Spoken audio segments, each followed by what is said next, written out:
Just waiting for our guest speaker today. My name is Doug West, and I'm the chair of the economics department. And it's with great pleasure that I have the opportunity to introduce Ron Gilbertson, the fourth in this year's speakers in the new speaker series that started a year ago, Business and Economic Leaders of Alberta. This speaker series was created in order to give students in Econ 101 and 102 an opportunity to hear from one of Alberta's business economic leaders. In particular, how economics has played a role either in their career path, what they're doing now, or in the business that they're involved in. The speaker today is Ron Gilbertson. I'd like to say a few words about him before he begins his talk. Ron is the president and CEO of the Edmonton Economic Development Corporation, a not-for-profit company owned by the city of Edmonton that is responsible for regional economic development and tourism marketing and management of the Shaw Conference Center and Edmonton Research Park. He was previously with the Alberta Research Council, where as vice president he was responsible for restructuring the Technology Commercialization Division and Investment Fund, and for implementing a growth plan for the Engineered Products and Services Division. Prior to joining the ARC, Ron was president of Lacing Technologies, where he helped transform the startup company into a world leader in high-speed laser cutting. He has also served as president of the Edmonton Regional Airports Authority, leading the organization through its formative years, and establishing Canada's first independent airports authority. Earlier in his career, as a senior manager at Stanley Associate Engineering, Ron helped build one of Western Canada's largest economic consulting practices and Canada's second largest airports and aviation consulting group. He's an honors graduate of the University of Saskatchewan's Bachelor of Commerce program and carries a Master of Arts in Economics from the University of Manitoba. Ron has served on the board of directors for the Sawridge Group of Companies, Lacing Technologies, Agri-Genomics, Inc., and InnoCenter Alberta, Incorporated. A dedicated community supporter, he has also contributed volunteer time to a variety of organizations, including the United Way, the Edmonton Chamber of Commerce, the World University Student Veins, local community leagues, and the Edmonton Society for the Hearing Impaired. So that's quite an impressive resume. And with that, I would like to turn it over to Ron Gilbertson, who's going to talk to us about Edmonton's economy. Thank you.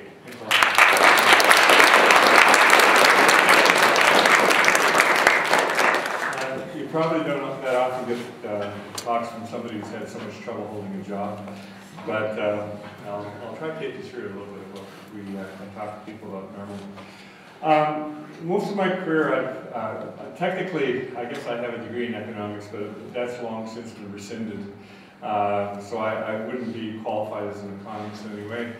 Most of probably the last 20 years I've spent running companies, and so I came to this job with that experience of actually day in, day out running and managing a company. The last company was Lacing. We grew from nothing to, I think we ended up, when I sold the company, we had about 80% of the world market for high-speed lasers in the automotive industry, and so we're all over the world. And before that, I ran airports and all that.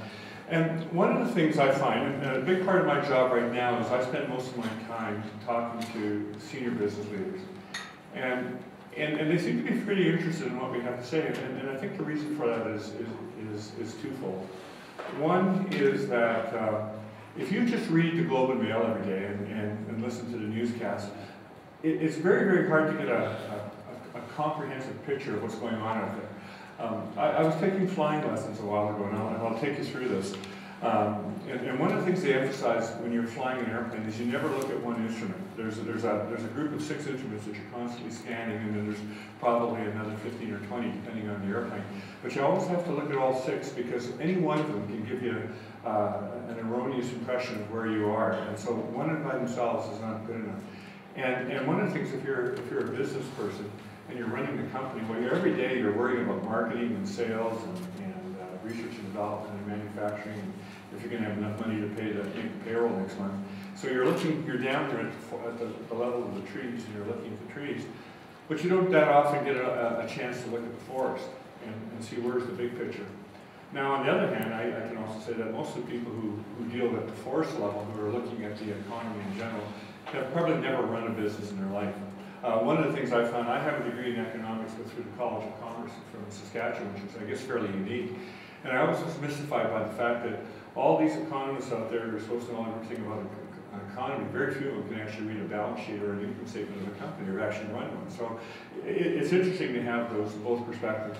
So one thing is we try to do is when we're talking to people in the business community is give them a broad perspective of what's going on. The second thing is that news is generally made up of things that are newsworthy or dramatic. So for example, somebody getting laid off tends to be much more newsworthy than somebody getting hired. So I remember even during the boom years here in Edmonton, I once had somebody just do some cursory review of what was in the paper about how many times you hear about people getting laid off or fired and how many times people got hired. And we were at a time in the economy where we knew the economy was growing and thousands of people were getting jobs. But if you just read the paper, you would be under the impression that a lot more people were getting fired than hired because that's what was newsworthy. So the big thing what I'm trying to do out there is just help people understand what's going on. So this is a fairly standard presentation. In fact, I have to give a similar presentation next week to the board of directors of one of the largest companies in Edmonton. And what we'll try to do is just give them a sense of what's going on. So here, what I'll do is just talk about very briefly of what's going on in Edmonton and Alberta today. Talk a little bit about the short to medium term outlook, talk about the long term, and then actually what we're trying to do here in Edmonton. So this is a little bit of a longer presentation, and I know we're pressed for time, so I'm just going to skip over some of the some elements that I don't think are all that relevant. One of the things now, I wish I could say that one of the things we do here frequently, and this should be updated now, but one of the things we started just recently is I've learned, and no disrespect to Doug or members of the department, but people like to hear from business leaders more often than they like to hear from economists when it comes to the future. So we have something called the Economic Outlook Luncheon, and my job is just to make sure we sell as many tickets as we can for these things. And I found that if we invite the presidents of companies like Canadian Western Bank and PCL and the BRIC, we tend to get a much better turnout than if we hire even the smartest economists in the world. So I'm just pandering to whatever it takes to make these events successful. But the last one we had, and it was interesting, we had this one almost a little over a year ago. And the panel we had then was a panel of business leaders, and their job was just from their standpoint to say what they saw was happening with the economy. By the way, if anybody wants a copy of this PowerPoint, you're welcome to have it. So if you don't try to make notes if you don't need to. At that point, they said technically the recession was over. So a year ago, technically the recession is over. But there was still a lot of concern about what the recovery was. And the other thing we were seeing is that this recovery we're going through was very uneven. Some industries and sectors were doing very well. Some were still into a prolonged. They were technically still recession. That their sectors were still going backwards.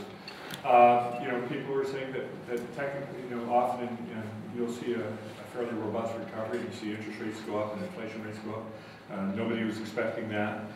And a lot of concern at that point about, was this really a firm recovery, or was there a possibility of a double dip? The second point is, you're here in Alberta, and the consensus was that if you're in Edmonton or if you're in Alberta, you're very fortunate. This would be one of the best places to be in an industrialized world, in the sense that we probably weathered the recession better than most places, and our prospects for coming out were stronger than most. A big one, and again, this is something for your generation, is that productivity is absolutely crucial. Is that, you'll see a statistic here, we've gone from, 10 years ago we were talking about the Alberta advantage, where Alberta was sort of a very cost-effective place to do business. Well, that's not the case anymore, and I'll show you some statistics that we can't just say we're cheaper or than other jurisdictions, that we're going to have to be more productive if we're going to be successful in dealing with them. And then finally, and I'll talk about this one, and being Albertans, you're probably going to be interested in this, is the uneven impact on the energy sector. For most of my career, people always talked about oil and gas as being synonymous, and what we're starting to see is that there's starting to be a significant divergence in the sectors. So anyway, this is nice to have people who actually live the business day in, day out. This was the commentary they had, and it was all pretty uniform.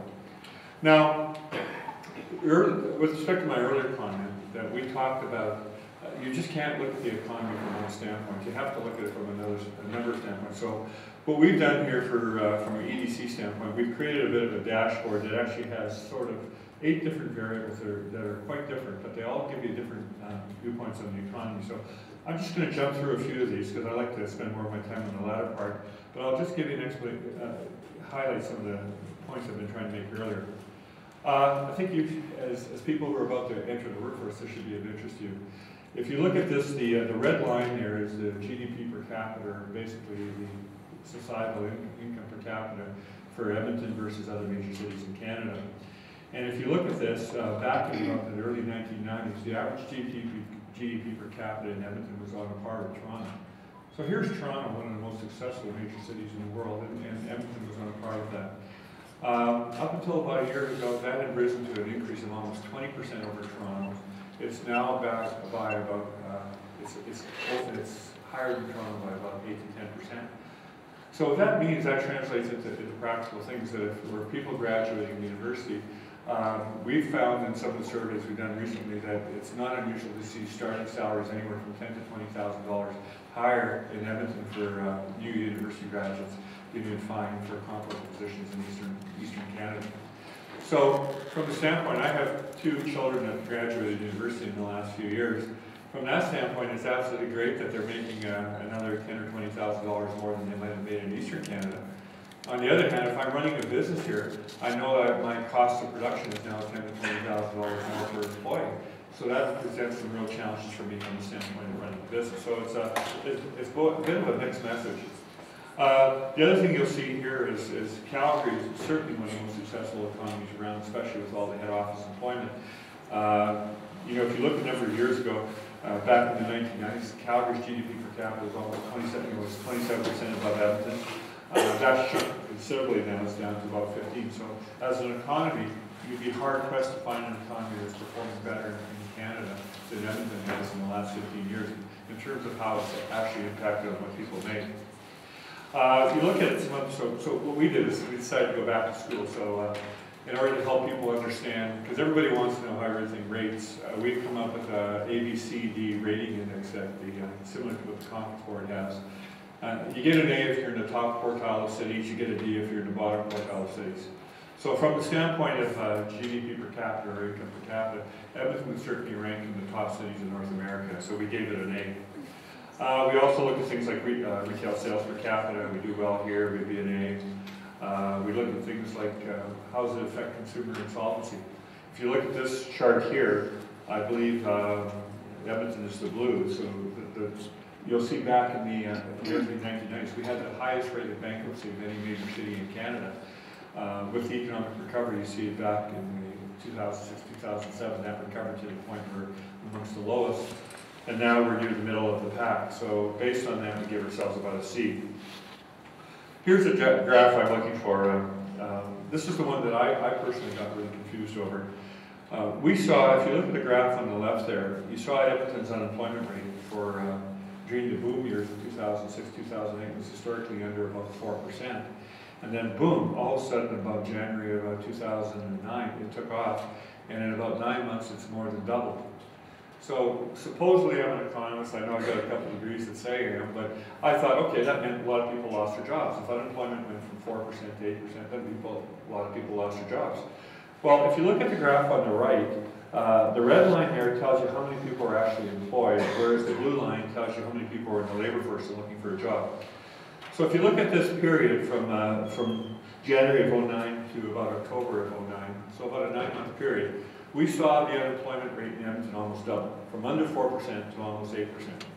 But if you look at what really happened, if you look at the other side of the equation, so that comparable period of time, you'll see that there was actually virtually no decrease in the number of people employed in Edmonton. What happened is while the economy had hit the doldrums, we saw the number of people coming and joining the economy was still growing, so that even though that economic growth had slowed down or stalled out here, we were still seeing people coming from across Canada moving into Edmonton looking for a job. So at that point in time, so when we were looking at what was the situation and how do we impact on it, the problem wasn't there was a lot of people losing their jobs and losing their houses and losing their cars and things like that. It was that employment was actually at that point fairly stable. It was just that we were getting more and more people coming. So it wasn't the problem we thought it was. And so if you haven't properly diagnosed the problem, there's a good chance you're not going to get the solution right. So this was just an explanation, and a lot of people will be showing this graph, go, you know, I guess I was mistaken about what was happening. But you look at something like unemployment, we would say right now Edmonton is probably certainly in the top half of the cities, if not the top quartile in terms of how we're performing. So we're saying we're doing pretty good there. These are just some other, we're looking at things like office vacancy rates. That's a good metric if you're in the commercial real estate sector. You're obviously very concerned about that. If you're looking at housing, this is something that's really interesting. Again, from the standpoint of people being in Edmonton, this is probably an interesting graphic for you. When you're looking at housing costs, everybody says, well, it costs so much to buy a house here, or Toronto, or New York, or something, but it's not really so much the absolute amount of the cost of where you're living. It's also, what's that cost in relation to your income? So if you're buying a house that's going to cost you $100,000 in a small community, but you're only going to make $50,000 a year. On the other hand, you might buy a house in another community that's going to cost you, 50% more, but if your income is 200% more, you're going to do much better off. So one way of measuring that is what the World Bank does every quarter. They go out and they look at house prices in relation to incomes in all the major cities in Canada. So if you look at that graph on the right, what it says is at the start of the graph is that going back to 1990, in 1990, the average family in Edmonton would have to spend about 30% of their pre-tax income in order to own the average single-family home. You saw that number decline. It was declining down. It got down as low as about 16, 17%. And during the boom years, when you heard about how expensive it was here, it was up around 35%. And now it's dropped back down to under 30. So that gives you an indication of what it's going to cost you to own something. Now, excuse me. So how does that compare? Well, if you look on the left, if you look at the bar there, Edmonton in the red, it shows you that how we compare to other cities. So that I remember people think it was getting very expensive to live here, but if you look by this graph, the only two cities in Canada that are less expensive to own a home are Winnipeg and Halifax. On the other hand, if you're living in a place like Calgary, where we're saying you're going to be paying right now, if you look at this graph, you're going to be paying about 28% or so. The comparable number for Calgary would be up around 40%. Sorry, I got that wrong. It would be about 35%. Comparable number for Calgary about 40%. Comparable number for Toronto would be about 50%. And if any of you's got friends in Vancouver, you'll understand this one. It's about 75% for Vancouver. That's why you'll see that when you think, and this is pre-tax income. So if you're looking at it, that's why a lot of people have so many problems with home ownership in Vancouver, is because basically you're paying twice as much as your income on a percentage basis as you would in a city like Edmonton in order to own a home. So this tries to put things in a bit of a relative scale. We also look, if you're in the housing market, you want to be able to know that you can buy a house, you can sell a house. This showed how that was tracking. We showed we did fairly well there. And then finally, another measure of that was air service. So when we put all this together, we gave Edmonton a rating. We said, okay, we got A's here, B's here, and C's there. And we said overall, we thought we would be about a high B. Now, I get into some tremendous battles with our economists at work because sometimes they're not the most optimistic people in the world. So I said, well, technically, if you're in the top quartile, you should get an A, and you should only get a B if you're in the second quartile. And I said, of about 300 cities in the world of our size, we can only think about 4 or 5 right now that have a stronger economy in Edmonton. But I lost the battle with the economists. They can't give an A to anything, so a B was about as best as I could get out of them. So, but anyway, that's still a source of continuing debate. But here's the part where I like to talk about is okay, that's all in the past, so let's talk about the future of it. So we're looking at and saying, where are we going to go in the next number of years? And so in the medium term, the short to medium term, the next 3 to 5 years, where's the economy going to go? So we've got, we see there's a number of things that we think could be driving our economy in the next few years, and this is what I'd like to just talk a little bit about. If you look at oil prices, because we are very much an energy-related economy, this shows you how oil prices have changed fairly significantly over the last, how far does this go back? Back to 1993, so about 17 years. They've gone up, they've gone down. They peaked at around $145 a barrel back in 2008, then they dropped precipitously down to $40, and then back up into, I think today they're around $84. What's significant about this is that if you look at all the work that's been done on the oil sands, and the oil sands is still relatively new technology, but if you look at the oil sands, most of the work that's been done is saying that they make economic sense once the price of oil is in the $65 to $85 a barrel range. So you can see why everybody's going crazy when the price of oil was $140 a barrel. Everybody was going to open a new oil sands plant. When it went down to $40 a barrel, everybody shut down their plants. And then when it's back up into the 80s, you can see why there's all this activity right now, because we're right smack in the middle of the sweet spot. Now, one of the things that really, you got to get used to when you're dealing with businesses that not everybody always, they preach one thing and do another. So, for example, what we're looking at here, the average oil sands plant will have a amortization period of about 50 years. So, really, what the price of oil is today or tomorrow, I don't much give a damn if I'm running one of these operations. If it's $20 a barrel, $200 a barrel, it's what's it going to be over the next 50 years. Now, that's what it is in theory. In practice, trying to finance one of these things is very much dependent on the current price of oil. So, what you can see, even though these are long-term assets, they still are very much affected by short-term pricing. So where we are now, if you look, McMurray is going crazy again. In 2008, which was at the peak of the last cycle, there was about 25,000 people living in work camps. Today the number is 28,000. So McMurray today is probably busier than it was at its peak. And Edmonton, you'll see there's typically about a 9 to 12 month delay before Edmonton sees that activity translating to economic activity here. So it's almost like one of those tsunamis. You can see one off on the horizon, and you can see it coming towards us. So this explains why, in fact, it makes sense that you're seeing all the activity in the oil industry. Now, on the other hand, if you look at natural gas has had cycles and prices as well. And what you can see now, the price of natural gas is down around $4 a gigajoule. Well, most of the work that's being done shows that Alberta's natural gas is relatively expensive, and then in order to make sense, you need natural gas prices probably in the range of $7 to $8 a gigajoule. So where we are right now is that natural gas prices are depressed relative to the cost, and the natural gas industry is doing very poorly. So if you look in the 2006-2008 level, when natural gas prices were the record, they were the #1 source of revenue for the Alberta government.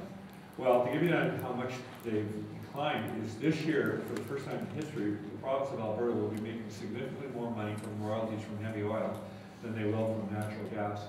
And if you project that into the future, that gap is expected to widen. So for the first time in history now, we're starting to see a real divergence. It used to be natural gas and oil went up and down together in lockstep, and now we're seeing there's starting to be a real divergence. There's a lot of pessimism about where natural gas prices will be in the next 10 years. And consequently, there's not a lot of activity in that sector. On the other hand, oil prices are high, they're projected to continue high, and so there's a lot of optimism about that sector. So we're now starting to see a bit of a separation. From a community standpoint, we're really seeing it here in Edmonton because Calgary was really built on gas more than it was built on oil, whereas Edmonton is clearly a dominant center when it comes to heavy oil. So we're starting to see it already. I've been talking to a number of the banks. There's a much stronger resurgence of activity north of Red Deer right now than there is south of Red Deer. So we're starting to see some fundamental changes in the economics. And next week I have to meet with the board of directors of a bank, and this is one of the things they're interested in. How are their markets going to start changing fundamentally in the next 10, 20 years? Where are they going to put their emphasis? Another really big issue for us, the last company I ran, we had no customers in Canada. We sold all around the world, so I was always very concerned about exchange rates. If you look at this, this is in relative terms back to 2000, you'll see that the Canadian dollar relative to the euro has stayed roughly on par, so that we really haven't gained or lost much relative to the euro. On the other hand, relative to the yen, the yen had really appreciated relative to us back in the 2007 range, but it's dropped back down. But our major trading partners, something like 85% of all of Canada's exports are to the United States, so we're very concerned about the US dollar exchange rate. Well, we've appreciated almost 40% against the US dollar in the last 10 years. So if you're running a company like I was, and you are competing against American companies, you've basically lost about 40%, or your costs in real terms have basically gone up about 40% relative to your American competitors in the last 10 years. And if we see further weakening of the US dollar, which I personally believe we're going to see, that could be huge. So, I'm involved in a number of efforts around productivity. And when people get pretty excited when you start talking about productivity increases of 5 or 10%. Well, if you see by this chart, that's nothing compared to the impact that the exchange rate is going to have on you. So, one of the things that I think we're very, very aware of here in Alberta is what are going to exchange rates be in the long term, and how are they going to affect the competitiveness of the Canadian economy. I can tell you, when I talk to people, most of the manufacturing sectors that were in Ontario were built on 75 to 80 cent Canadian dollars. And they're just being really put at a disadvantage now with a dollar that's near par. And if the dollar goes above par, I think it could be devastating for a lot of industries in Eastern Canada. If you look at the unemployment rate, this is just a summary of what the forecasts are saying. Basically, this is the global forecast, and what they're saying that of the OECD nations, Canada is the one that had the least impact during the recession. Canada is the one expected to come out strongest out of the recession. But what's really important about this is that this is starting to highlight how the world is changing fundamentally. It used to be, over most of my lifetime, is that when the United States went into recession, the rest of the world went into recession. When the United States came out of recession, most of the world came with it. And we're now starting to see a fundamental change in the economic health around the world. The blue here shows what the rest of the world is doing. And so what happened was that last year, 2009, was the first year since 1930s that the whole world went into recession. It was about a 0.4% decline. But what that really meant was that the industrialized nations took a big hit. And as you can see here, it was anywhere from 2 to 4% reduction. But if you look at what happened in China, at the depth of the recession, China's, I think, growth rate declined to 8%. India's was around 6, Brazil was around 5. So we're now starting to see a decoupling on a world stage that we used to think we were the prettiest girl at the dance and everything revolved around us. Well, we were the prettiest girl at the dance, but we're now 42 years old and the wrinkles are setting in and there's a new prettiest girl at the dance. And right now the International Monetary Fund, for example, is projecting that 70% of all the world's growth in the next decade is going to come out of the Asian countries. So, just like at one point the United Kingdom was the predominant economic power in the world, and then it lost its title to the United States, I think we're in the middle of a transition now. We're going to see it going from the United States being predominant economic power to one where it's going to share that stage with a number of other countries. If you look on a provincial basis, this is looking where the various banks are saying that Alberta right now got hit pretty hard by the recession. But we're expected to bounce back fairly strongly, that we're expecting a 3 to 4% rate of growth for the next couple of years. And again, energy prices will be a key there. And then as a city, Edmonton got hit pretty hard by the recession, one of the hardest hit in Canada. But over the next 3 years, the forecast that we're looking at all expected Edmonton will either have the highest or second highest rate of growth in Canada. So those are some of the, that's what's the next 3 to 5 years. So big issues that you're going to have to keep an eye on are what's going to happen to the economies, the value of the dollar, oil and gas prices and such. Now, I don't want to go too much longer, but I'd like to take you through a little bit of some of the, this is where the fundamental stuff comes in. I just talked about the longer term.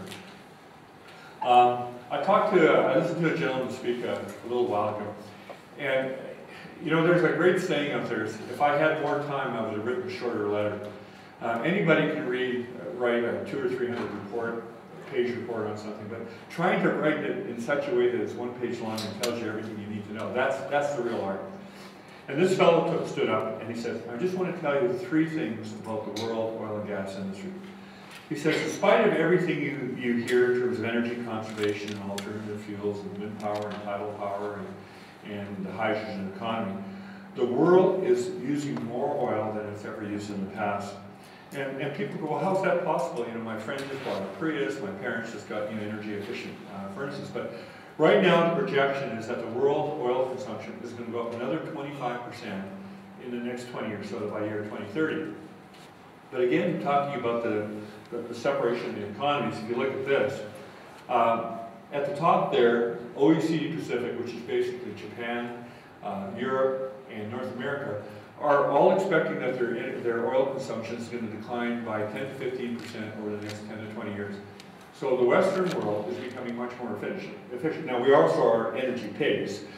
We use far more oil than anybody in the world, but we're getting more efficient at it. So our cars are getting more efficient, our housing is using less energy. But what's happening is, you know, I grew up in an era where 10% of the world's population consumed 90% of the world's resources. Well, we're now starting to have other people join the party. There's now more millionaires in China than there are in the United States. We're now starting to see the growth of the middle class. Over 500 million people have been added to the world's middle class in the last decade. So we're now starting to see this wealth propagate throughout the world. So one of the things you're seeing here at the bottom, right now it's projected that you're going to see a dramatic increase in China's oil consumption.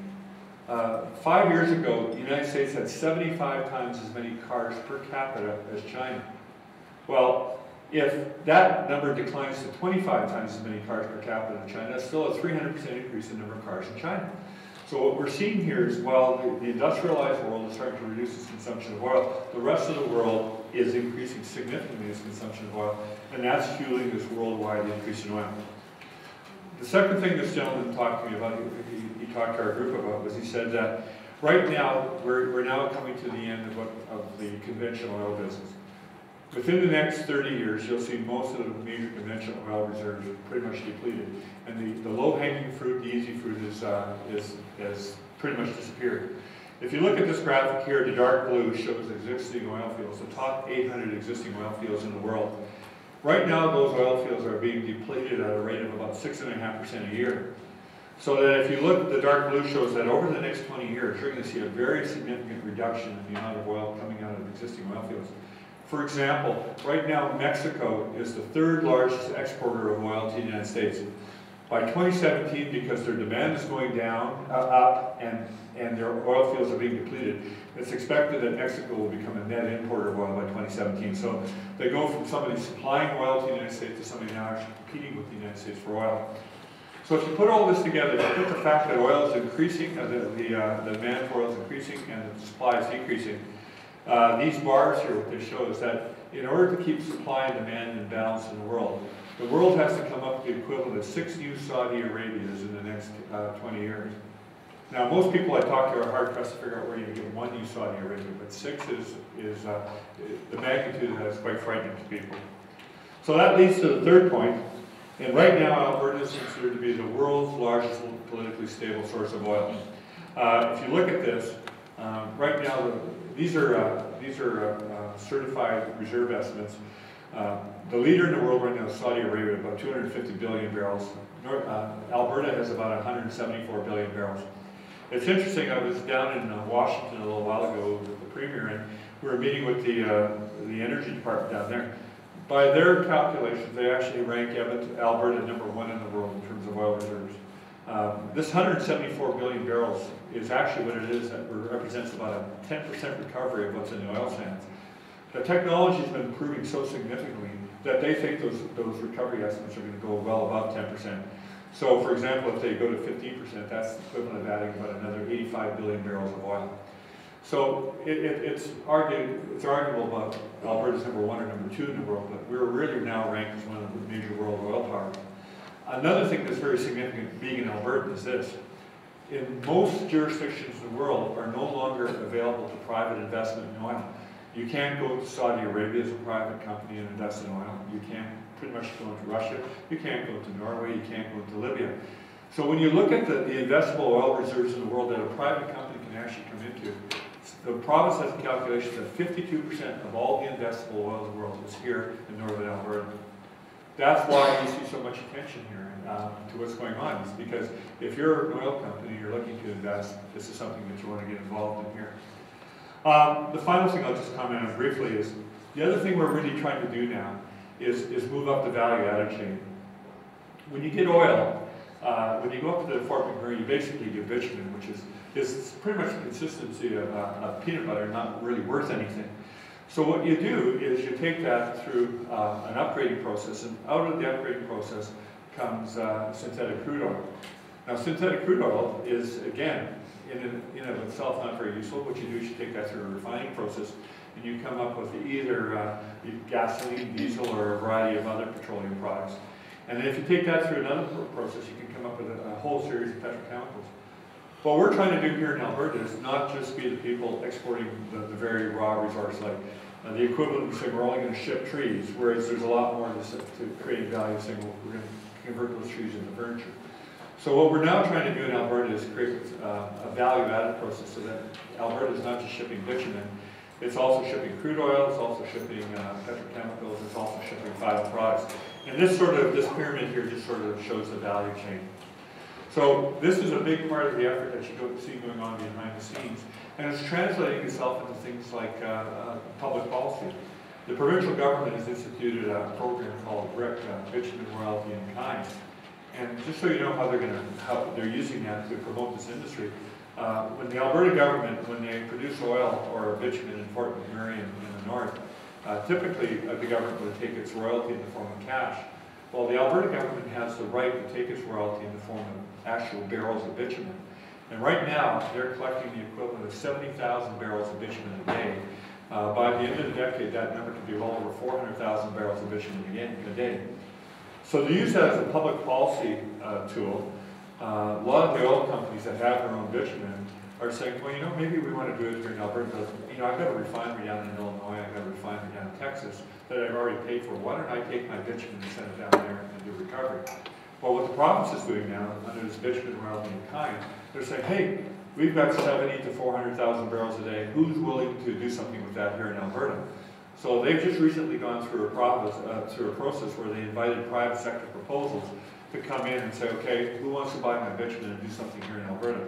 So they're now in the final negotiations with the company to create a new upgrader here in Edmonton that will be fed off the bitumen that the province has. So through that, the province is actually encouraging the development of that secondary processing here. And to put some numbers around it, Shell is just finishing off their upgrader in northeast Edmonton. That came in at $11 billion. And that's just the construction costs, not the ongoing operating costs. So that's the highlights of it. I'm just jumping through, just so you know, what we've done in Edmonton is we've come up with a long-term economic strategy that says we're going to have 6 sectors. We've become a high-cost economy. So the only way we can survive in a high-cost economy is become a high-value-added economy. You can't pay somebody $40 an hour to pluck chickens. It doesn't work because they're competing with people in Eastern Canada who are paying $10 an hour to pluck chickens, and in Mexico they'll do it for 50 cents an hour. So we have to move our economy to a high-value-added economy. What we've done is we've done a bit of research on this, and we've identified 6 sectors for Edmonton that meet 3 criteria.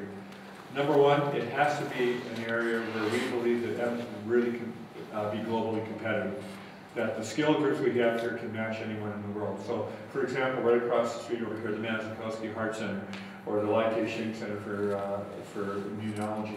These are centers that would rank in the top in the world anyway. So that's one of our criteria. The second thing, the criteria that we have, it has to be a high value-added industry. We can't get into industries that can't pay high wages because it just won't work in this economy. We did a lot of work to encourage Dell to locate a call center, which you can locate anywhere in the world. Well, guess what? It left after a couple of years because they were paying $15 to $20 an hour for somebody that they could contract out of India for you know, a tenth of that. And then the third element is, I jokingly say that the greatest philosopher Edmonton's ever had was Walter Gretzky, because he told Wayne, don't follow the puck into the corner, figure out where it's coming out of the corner. So what we're trying to do is figure out what are the industries of the future. So if somebody came to you and said, well, would we like to invest a couple $2 billion in manufacturing automobiles in Edmonton? I said, I'm not so sure that's the case. We want to do that. It's a bit of a sunset industry. On the other hand, right across campus here, we have NINT. And a lot of people believe nanotechnology is going to be the driver of the future. So that's an industry.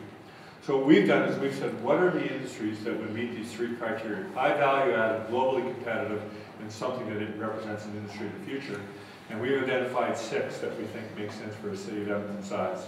So one is healthcare, education, various sectors of advanced technology, the energy and petrochemical area.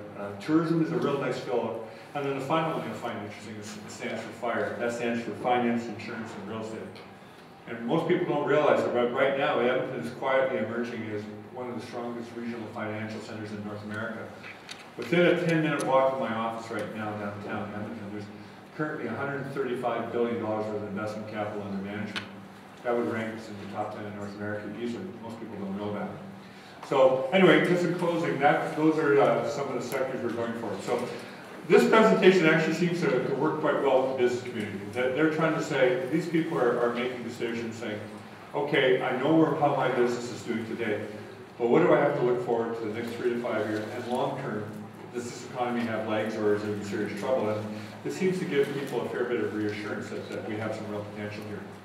So that's a bit of a highlight. I'm not sure what the program is. I'd be more than happy to answer any questions or comments you may have, but thank you very much for giving me an opportunity to speak to you today.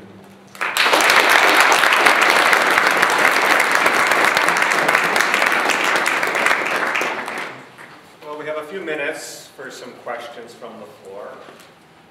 What is business planning on doing about environment? You know, I think a lot. You know, I'm wearing a suit and tie today. My son is very disturbed these days because he looks at me as this suit. And I showed him my university picture. I had longer hair in university than he has today, so he's totally freaking out. He doesn't know where he's going to end up. But you know what? I think taking care of the environment is just good business. Because what's happening here is that the oil industry has huge potential. But if shut down by environmental concerns, it has no potential. So I can tell you that there's a huge amount of effort, both by the private sector and by the government, going into dealing with the issues around oil. Now, I can sit here and debate it all day long, so from Alberta's standpoint, I believe we should be doing everything we can possibly to improve the environmental impact of the oil. And for two reasons. If you know, the province, for example, has recently allocated $2 billion to reducing greenhouse gas emissions. There's no place in the world that is making the investment in greenhouse gas emissions that Alberta is. Now, the reason I think it's great, number one, it protects our own oil industry. It helps us make us more environmentally responsible. But the second thing, I'll predict that 20 years from now, the greenhouse gas technology will be worth more than the oil. Like I was just in China 2 weeks ago, and you can't, I'm in Guangdong province, and I can't, at 10 o'clock in the morning, I can't see 70-story skyscrapers a mile and a half away. The world is going to have a huge demand for environmental technology, and to me that's a perfect value-added industry. If Alberta becomes a world leader in reducing greenhouse gas emissions, that could become one of our largest exports. So I think that's what we're trying to do about it. Shouldn't it be there? I'm sorry? Shouldn't it be part of it? Well, this advanced technology area, you might, if you look at what we're doing in the area of advanced technology, that'd be a big part of it. So it actually overlaps with a couple of overlaps, the energy and petrochemicals, but it's part of it. It's just how you define it. Yes? Does nuclear power have a future in Alberta? There are a lot of people are looking at that, and this is where you get into real practical things. Like, one of the things, you talk about the environmental impact of Alberta, and I don't know if most of you know that long term, only about 20% of the heavy oil will be mined, about 80% will be through in situ. And in situ, even though it doesn't disturb the ground, you don't even see it, you see a pipe in the ground, actually has more of a negative greenhouse gas impact than the mining, and the reason for it is that they have to heat up all the oil to suck it back up, and it uses energy. So there's some discussion about whether nuclear energy would be appropriate for that. And then you get into the practical things. That's why it's really nice. I have a daughter who has a degree in environmental studies, and we have great debates. And but where you get into the practical aspects, most nuclear power plants are quite large to get to scale. And they're so large relative to the load in Alberta that if you ever have a power plant, you have to back it up because it gets shut down for maintenance and may go down because you have a problem. Well, the trouble in Alberta, if you have this huge honking power plant, if it ever goes down, then you need another huge honking power plant behind it. So there are some real practical issues around it. But I personally think it's something that has to be looked at very carefully. I think it could be a great source of energy for all aspects of the economy. Yes. You said that in the future natural gas has a very pessimistic outlook, but on one of your graphs you show that like liquefied natural gas is going to make up a large portion of future energy demand. That could be. I attended a presentation the other day by one of the top venture capitalists in Silicon Valley. His whole thesis is he can't predict anything. So, you know, and for example, natural gas is the perfect case. 5 years ago, people were saying natural gas is one of our greatest resources. You can't use it because it's going to be in short supply. In 5 years, it went from an undersupply situation to tremendous oversupply because they developed new technology for shale gas. So, you know, we can show projections and to show you how much things have changed. 5 years ago, they're designing all these facilities to import natural gas into North America. They're now trying to reverse engineer these things so that you can export natural gas from North America. So I'm not a technology expert, and when it comes to projecting demand by sector, like gas versus oil versus nuclear, I couldn't give you a good answer. I don't think anybody knows. I think I could be standing here 5 years from now, and the situation could be dramatically different. So I'm sorry I can't give you a detailed answer to your question, but that's where I stand. I think we're unfortunately at the end of our time. So I'd like to thank Gilbertson for coming to this